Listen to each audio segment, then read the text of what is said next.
Olá, meus queridos amigos, amados irmãos e irmãs que fazem parte desse canal. Que a graça e a paz do nosso Senhor Jesus sejam com todos. Amém? E a gratidão a Deus pela oportunidade de nós estarmos aqui reunidos para mais uma reflexão. Na reflexão de hoje, o nome dela diz assim: Pai, começa o começo. É uma história muito linda, que quando a gente era criança, a gente pegava uma tangerina ou uma laranja, geralmente uma tangerina, e a criança não tem força para começar a cascar aquela tangerina.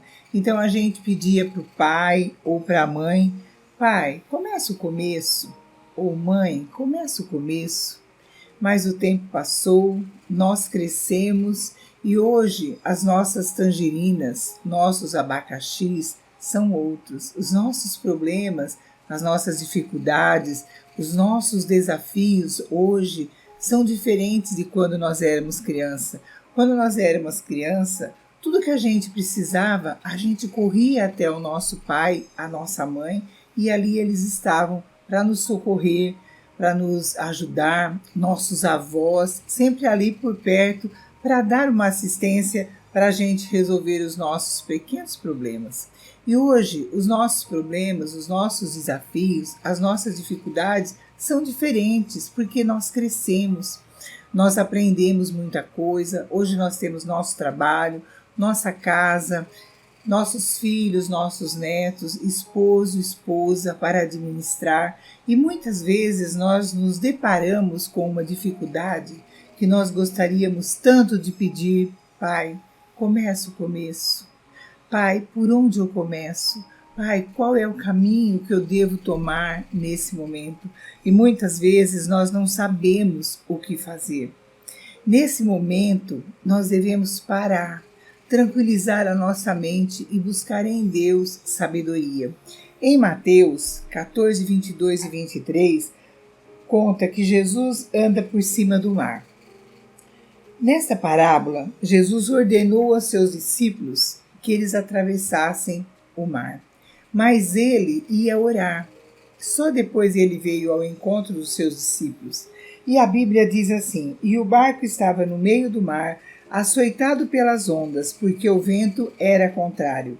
Mas, na quarta vigília da noite, dirigiu-se Jesus para eles, caminhando por cima do mar. Vou ler só esse versículo, porque eu quero me atentar hoje, nesta reflexão, nesse versículo que fala que Jesus ordenou aos seus discípulos que entrassem no barco e fosse adiante para a outra banda, enquanto ele despediu a multidão e se retirou para orar. Mas ele voltou ao encontro dos seus discípulos na quarta vigília, e seus discípulos estavam desesperados, porque o mar estava sendo açoitado por ondas fortes. Muitas vezes nós estamos passando por momentos grandes, por ondas fortes, enfrentando vendaval em nossas vidas. E nós queremos alguém que dá um começo para nós, que dá uma direção, mas nós precisamos de uma direção agora, nessa hora, nesse momento.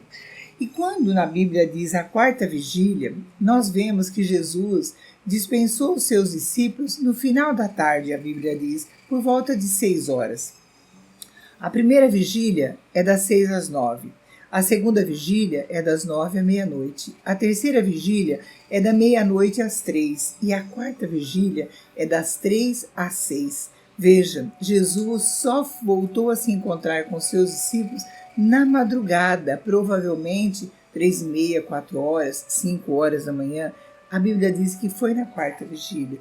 Às vezes nós estamos querendo uma solução agora, mas Jesus já está a caminho com a solução para nós resolvermos, com a ideia, com um novo caminho, uma porta aberta, mas nós temos que esperar a hora certa.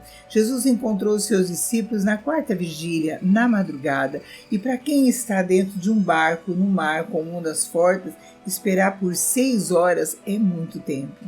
Às vezes nós queremos hoje e a solução não é para hoje. Nós temos que passar por esse processo, nós temos que passar por esse momento, nós temos que entender para que nós estamos passando por isso.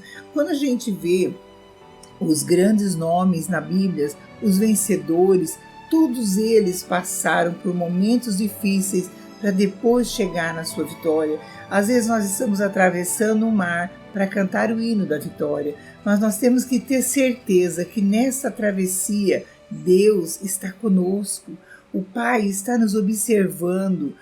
Sabe uma criança, quando ela começa a andar, ela dá os seus primeiros passinhos e os pais deixam ela ir para ver até onde ela vai com segurança, mas eles estão ali perto. Se ela cair, eles estão prontos para socorrê-la.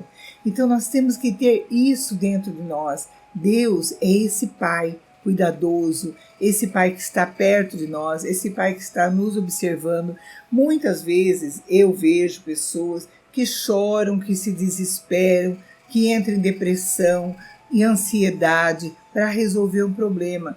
Mas se nós formos fazer uma viagem e o ônibus sai da rodoviária às 8 horas da manhã, eu posso chegar lá às 5, às 4, às 3, às 7, mas o horário da partida é às 8. A nossa vida é assim, tudo tem o tempo certo, tudo tem o momento certo, tudo tem a hora certa para acontecer. Deus não faz nada, nem antes e nem depois. Deus, ele age na hora certa. E ele tem meios de trabalhar maravilhosos. Eu vejo que às vezes a gente acha que a gente vai fazer um caminho, mas com Deus é diferente. Deus tem uma maneira toda especial de trabalhar, de nos abençoar, de nos capacitar, de fazer com que nós entendemos que Ele é Deus e que as coisas têm a hora certa. Então, se hoje você está passando por uma dificuldade, um momento difícil, e você olhar para Deus e disser: Pai, começa o começo. Por onde eu começo? Qual é a saída? Qual é a solução? A primeira porta que você deve abrir é a porta da gratidão. Comece a olhar para a sua volta e ver o que você tem nas mãos. O que Deus já te deu, e começa a agradecer aquilo que Ele te deu. Ele está próximo de você, Ele está do seu lado, Ele está chegando com a sua bênção, mas você tem que estar no seu lugar, com o seu coração em paz, com o seu coração cheio de amor, com o seu coração abençoando as pessoas. Muitas vezes nós ficamos paralisados, com medo da situação, com o coração cheio de mágoa, de tristeza, chorando porque nós não conseguimos, porque não vai dar certo, porque isso, porque aquilo, porque aquele outro. Nós não vamos chegar a lugar nenhum. A solução é a gente parar, refletir, ore a palavra de Deus, leia um versículo, leia um salmo, use a palavra de Deus nas suas orações. Pai, o Senhor é meu pastor e nada me faltará. Eu posso todas as coisas porque é o Senhor quem me fortalece. Eu creio na providência, porque os que confiam no Senhor são como os montes de Sião, que não se abalam, mas permanecem para sempre. Use a palavra de Deus nas suas orações, que a palavra de Deus ela é viva e eficaz. Ela vai acalmar seu coração, acalmar sua mente, te dar tranquilidade, paz, para que você encontre a solução. Deus vai colocar a solução nas tuas mãos, na tua frente. Ele vai abrir uma porta que você vai ver a solução chegando na sua vida. Mas para isso você precisa confiar. Jesus, sempre que ele curava uma pessoa, sempre que ele libertava alguém de demônios, ele dizia: a tua fé te salvou, a tua fé te curou. E em Marcos 11, no versículo 24, ele diz assim: por isso vos digo que tudo o que pedires, orando, credes que recebeis e tê-lo-eis. Se você não duvidar no seu coração, não duvide da providência de Deus, não duvide da presença do Espírito Santo na sua vida, não duvide da providência. Faça como Abraão. Quando Isaac perguntou: pai, aqui está a lenha e o cutelo, mas aonde é que está a oferenda para o Senhor ofertar? E Abraão simplesmente diz: Deus proverá para si uma oferenda, uma oferta. Deus proverá na sua vida aquilo que você está necessitando. A porta aberta, a solução de um problema, a cura de uma doença, a libertação de um vício, seja o que for que você está procurando. Deus proverá na sua vida o mais breve possível. Simplesmente creia, faça isso que Jesus disse. Tudo que você pedir a Deus, em nome de Jesus, crendo que recebereis, você terá nas tuas mãos. Amém?